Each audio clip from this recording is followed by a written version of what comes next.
क्या कहना, देखिए मोदी जी का बयान है कि कांग्रेस आएगी तो आपकी बेटी बेच देगी, रोटी बेच देगी, संपत्ति बेच देगी। तो कांग्रेस इससे पहले थी तब तो कुछ नहीं बेचा, अब आएगी बेच देगी, ये क्या सवाल है? ये तो बिल्कुल निराधार है। प्रधानमंत्री जी को ऐसे हल्के बयान देना भी नहीं चाहिए। भाई बेचने की बात तो तब आती ना कि कांग्रेस कभी बेच के आई होती। भारतीय जनता पार्टी के लोग और प्रधानमंत्री जी बेच रहे हैं, प्राइवेटेशन किया है। और प्राइवेटेशन जब शुरू हो जाता है तो आप देखिए बड़े स्तर से लेकर छोटे स्तर तक आदमी परेशान होता है। ऑनलाइन मार्केटिंग शुरू हुई, चांदनी चौक के दुकानदार होने लगे। ऑनलाइन जब शुरू हुआ तो जो छोटे छोटे दुकानदार, रेडी वाले दुकानदार थे, वो घर चले गए, पलायन कर गए। बिहार के लोग यहाँ से कितने लोग जा चुके हैं? उसका सिर्फ एक रीजन है, जब पॉलिटिक्स अपनी व्यवस्था को खुद देखने लगती है, फायदे में और नुकसान की बात करने लगती है, तो राजनीति का प्राइवेटेशनकरण हो जाता है। ये बात सोचनी पड़ेगी आज की सरकार को ये ध्यान रखना है कि इस देश में गरीब बसता है, उस देश की गरीब की जेब का ख्याल रखना है, उसकी आमदनी का ख्याल रखना है। अगर सिर्फ अमीरों को देखकर 10 या 5 लोगों को देखकर ये देश चलेगा तो इस देश को नहीं चलाया जा सकता। मोदी जी तो कह रहे हैं हमने गरीबी को नजदीकी से देखा है, जिया है गरीबी को, तो गरीबों के लिए काम करते हैं। देखिए बहुत अच्छा किसी राजा का शेर है, शेर कह लो या एक बहुत बड़ा वाकया है। उसने कहा था कि मैं गरीबी देखी है लेकिन मेरे बेटे ने गरीबी नहीं देखी। तो मोदी जी ने हो सकता है गरीबी देखी हो लेकिन उनके साथ वालों ने गरीबी नहीं देखी। जब साथ वाले गरीब मंत्री तो और भी है, मोदी जी अकेले मंत्री तो नहीं है। भाई मंत्री जी के जो रेल मंत्रालय है वो किसी और मंत्री जी के पास है, जो उड्डयन मंत्रालय है वो किसी और मंत्री जी के पास है। तो सारे मंत्रालय अलग अलग मंत्री जी के पास है, तो फैसला लेने वाले वो भी हो गए। तो मोदी जी ने अकेले गरीबी देखी। मंत्रालय है 1400 लोगों का, तो 1400 लोगों ने गरीबी तो नहीं देखी। वो कैसे बात होगी? उनको भी तो गरीबी देखे, तब तो बात है। क्या कहना, देखिए एक तरफ मोदी जी कहते हैं गरीबी देखी है, दूसरी तरफ कहते हैं अमेरिका का दौरा कर लिया। अभी उन्होंने देखा है, ऐसी बात नहीं है, उन्होंने गरीबी देखी है। का दौरा कैसे कर लिया गरीबी में? अमेरिका का डॉलर, अमेरिका का दौरा कैसे कर लिया मोदी जी ने? उन्होंने पीएम दौरा नहीं कर लिया है, पीएम तो करेंगे। दौरा नहीं कर लिया। जब देश में लोग लॉकडाउन के नाम पर लोगों को एक शहर से दूसरे शहर पे जाने की अनुमति नहीं दी गई, इसी देश के लोगों को ट्रेनों से रोक दिया गया, इसी देश में लोग मरे भूखे, इन्हीं रोडों पर माएं अपने बच्चों को पीठ पर लादकर हजारों किलोमीटर दूर चलती रही। तब सरकार की गरीबी कहाँ गया था? ये विजन तब सरकार का विजन समझ में नहीं आया था। सरकार को वॉलंटियर लगाकर लोगों को बीच में खाना बंटवाना था, तब सरकार का ये विजन नहीं था। तो गवर्नमेंट को ये सोचना है, गरीब को एक नजर से देखना है। छोटा बड़ा गरीब नहीं होता है, गरीब गरीब होता है। गरीब के घर पे लंच नहीं होता, डिनर नहीं होता, ब्रेकफास्ट नहीं होता। गरीब की भूख बताती है कब लंच करना है और कब ब्रेकफास्ट करना है। तो गरीब की गरीबी को देखिए, ना कि देश के 10-15 लोग, 10-15 हज़ार लोग अमीर हो गए तो पूरा देश अमीर नहीं हो गया। आज भी यहाँ पर रिक्शा चलाने वाले लोग, यहाँ पर ई रिक्शा टिड्डी चलाने वाले लोग, उनसे पूछिए वो अपना कैसा पालन करते हैं। रहते हैं बल्ली महाराज में, रहते हैं बहुत दूर दूर, यहाँ रिक्शा चला रहे हैं। तो गरीबी इस देश से अभी खत्म नहीं हुई है। गरीबी पर विचार करना पड़ेगा, सरकार को विचार करना पड़ेगा। अगर गरीबी खत्म करना चाहती है सरकार, ये सरकार गरीबी खत्म करना नहीं चाहती। अगर करना चाहती होती, पिछले 10 वर्षों से ये सरकार रही, निरंतर तीसरी बार सरकार है, फिर गरीबी क्यों नहीं खत्म हो रही? तो मोदी जी तो कह रहे हैं कि हमने 25 करोड़ जनता को गरीबी रेखा से बाहर निकाला। आप कह तो लोग ये भी रहे हैं कि हमारे देश खातों में 15-15 लाख आएंगे, लोगों ने ये भी कहा था। तो हम कैसे मान लें 15 लाख आएंगे? गरीब तो इसी इंतजार में मर जाएगा। खाता खुलवा लिया गया, बैंकों की लाइन में लगा दिया गया, माँ बेटियां बूढ़ी बच्चे सब नोटबंदी के नाम पर लाइनों पर लग गए। फिर कहाँ हमारी माँ का और हमारी वृद्ध माओं का ख्याल रखा गया? आप बताइए। मतलब कहने की बात है सिर्फ, बिल्कुल ये सिर्फ और हवाई नारे हैं, हवाई बातें हैं। इस सरकार को झुकना पड़ेगा, इस गरीब की, इस जनता के आगे इस सरकार को सुधार करना पड़ेगा। गरीबी देश से मिटानी पड़ेगी। अगर गरीबी नहीं मिटेगी तो ये देश अच्छे रास्ते पर नहीं आ सकता। यहाँ का गरीब परेशान है, यहाँ का किसान परेशान है। किसानों की आय दुगनी नहीं हो रही, किसानों की एमएसपी घटा दी गई। किस लिए किसानों को, हजारों किसान इस देश में दिल्ली के सरहदों व बॉर्डरों पर मार दिया गया, जो सर्दियों से मारा गया। तो उन किसानों के लिए, उन गरीबों के लिए मोदी सरकार को, इस देश की सरकार को करना पड़ेगा, न्याय करना पड़ेगा। इस देश की सरकार को गरीबों के लिए सोचना पड़ेगा। अच्छा, खड़गे जी का कहना है कि मोदी जी जो है कांग्रेस को कॉपी करते हैं, जो योजनाएं कांग्रेस कर्नाटक में लेके आती है वही मोदी जी ले आते हैं। अच्छा एक बात बताइए, जब बीते वर्षों में शताब्दी एक एक्सप्रेस गाड़ी चलती है, एक स्टेशन दूसरे स्टेशन पहुंचाने का काम करती है, उस शताब्दी ट्रेन को मॉडिफाइड नहीं किया गया। वंदे भारत ट्रेन चला दी गई। वंदे भारत ट्रेन चलाई, बहुत अच्छी, हम सराहना करते हैं, अच्छी ट्रेन चलाई, लेकिन शताब्दी ट्रेन को मॉडिफाई क्यों नहीं किया गया? राजधानी को मॉडिफाई क्यों नहीं किया गया? उसके खाने की व्यवस्था क्यों नहीं सुधारी गई? उसमें कैटरिंग की व्यवस्था क्यों नहीं सुधारी गई? गरीब जो स्टेशन पर लोग शौचालय बने हैं उनकी व्यवस्थाएं क्यों नहीं सुधारी गई? प्राइवेटाइजेशन करने से व्यवस्थाएं सुधर जाएंगी? अडानी ग्रुप को रेलवे मंत्रालय या उड्डयन मंत्रालय देने से क्या व्यवस्थाएं सुधर जाएंगी? नहीं सुधर सकती।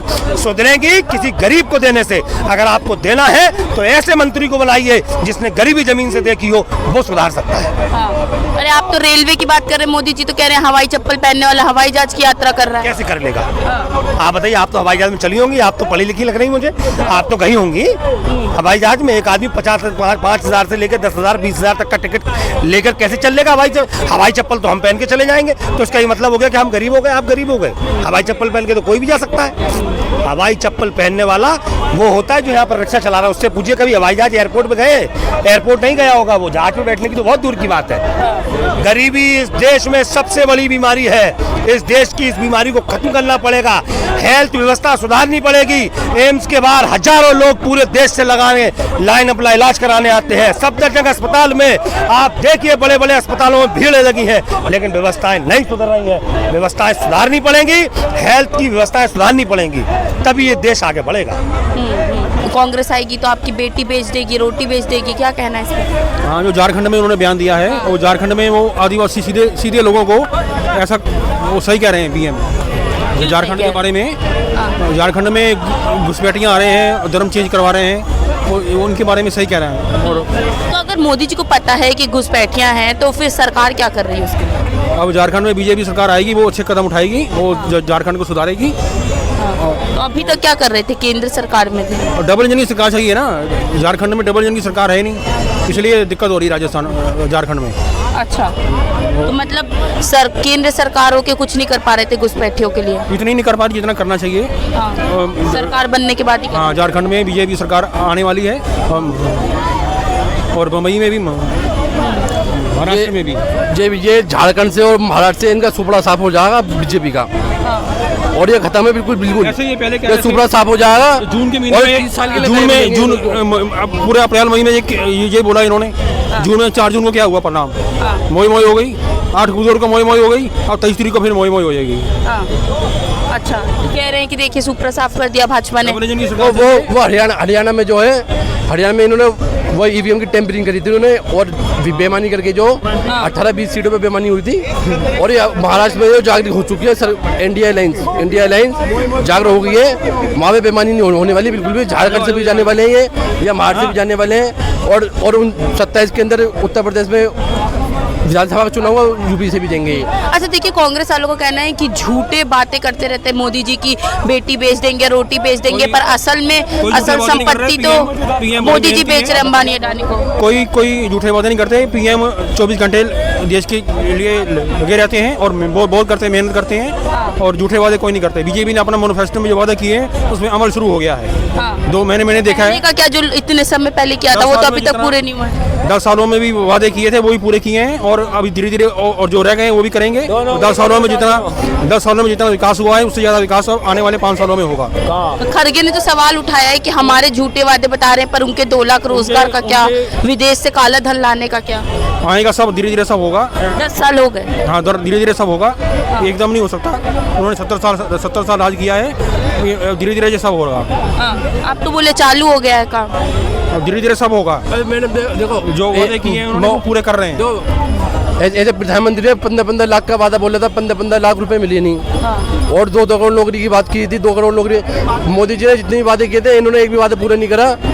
लोग बाग जो जनता समझ चुकी है, ये लोग झूठे लोग हैं। अब जो इनका जो ऐसा हरने वाले हैं ये लोग। जो भारत तीसरी अर्थव्यवस्था बनने वाला है, पहले 11वें नंबर था, 11वें से तीसरी अर्थव्यवस्था बनने वाला है, और विकास में इस टाइम भारत उभरता हुआ भारत है। ये नया भारत है, सपने देखता है, और उसका नई पीढ़ी आगे बढ़ रही है। और अच्छा, कांग्रेस जो है मोदी को नया नाम दे दिए, कहती है झूठों के सरदार है। खड़गे जी कह रहे झूठों के सरदार है मोदी जी। ऐसा कुछ नहीं है, ऐसा कुछ नहीं है, उनकी बातों में कोई वजन नहीं है। अच्छा, कांग्रेस का ये भी कहना है कि मोदी जी जो है कॉपी करते हैं कांग्रेस को, जो कांग्रेस योजनाएं लाती है वो मोदी जी अपना ले आते हैं। जहाँ कांग्रेस का शासन है वो विकास में वो स्टेट डाउन है। डबल इंजन की सरकार चाहिए, डबल इंजन की सरकार, विकास हो रहा है, उनकी बातों में कोई दम नहीं है। अब जो हरियाणा में तो सबसे बुरी हालत थी। हरियाणा में तो अब जहाँ जहाँ तेलंगाना हिमाचल कर्नाटक में कांग्रेस का राज है, वहाँ खजाना खाली हो चुका है, विकास में डाउन है। यहाँ डबल इंजन की सरकार है, वहाँ विकास हो रहा है। अच्छा, तो ये मोदी जी जो बोल रहे थे कि आएगी तो बेटी बेच देंगे, रोटी बेच देंगे, पर कांग्रेस का कहना है कि असल संपत्ति तो बीजेपी बेच रही है अडानी अंबानी को। कोई नहीं बेच रही, ऐसा कुछ नहीं हो रहा है, ऐसा कुछ नहीं है, उनकी बातों में कोई दम नहीं है, वो हताश हो चुके हैं ना। मैंने कहा ना 3 बार मोई हो गई, 4 जून, 8 अक्टूबर, अब 23 तारीख को फिर मोई हो जाएगी, इसलिए। जी, अच्छा, क्या कहना है? देखिए, हाँ, आप नहीं बोल पाएंगे। अच्छा, देखिए, मोदी जी अब घुसपैठिया गठबंधन बता रहे हैं कांग्रेस को, कह रहे हैं कि घुसपैठियों का समर्थक करते हैं और एक ही वोट में निकाल देंगे उनको झारखंड से। देखिए, सरकार के पास जवाब नहीं है। इस देश के लोग जब जवाब और मन की बात जब मोदी जी हमारे बोलते थे, इस देश की सरकार ने ये तय नहीं कर पाया बिहार का एम्स अभी तक क्यों अधूरा है, क्यों नहीं बना, एम्स की व्यवस्थाएं क्यों नहीं सुधरी। इस उत्तर प्रदेश में और भी एम्स अलॉट हुए थे, वो एम्स अभी तक तैयार क्यों नहीं हुए, व्यवस्थाएं क्यों नहीं सुधरी। हमारे इटावा जनपद एक पड़ता है, उसमें सैफई में जो मिनी पीजीआई बना था, उस पीजीआई की देखिए हालत क्या हो रही है। तो आपको व्यवस्था सुधारनी पड़ेगी, सिर्फ कुछ नहीं हो सके, आपको व्यवस्था सुधारनी पड़ेगी, गरीबी दूर करनी पड़ेगी। ये हमारा सवाल है और आपसे भी रिक्वेस्ट है, आप भी लोगों को अवेयर करिए, आप अपने चैनल के माध्यम से लोगों को अवेयर करिए। गरीबी बहुत है इस देश में, गरीबी मिटाने के लिए इस सरकार को आगे आना पड़ेगा, यहाँ पर खड़े लोगों की बात करनी पड़ेगी। चैनल के माध्यम से आप लोगों को बताइए, सबकी तस्वीर लीजिए, सरकार को सचेत करिए, क्योंकि हमारा चौथा स्तंभ होता है मीडिया। जब दिखाएगी तभी इस देश के हालात बदलेंगे। बहुत बहुत धन्यवाद।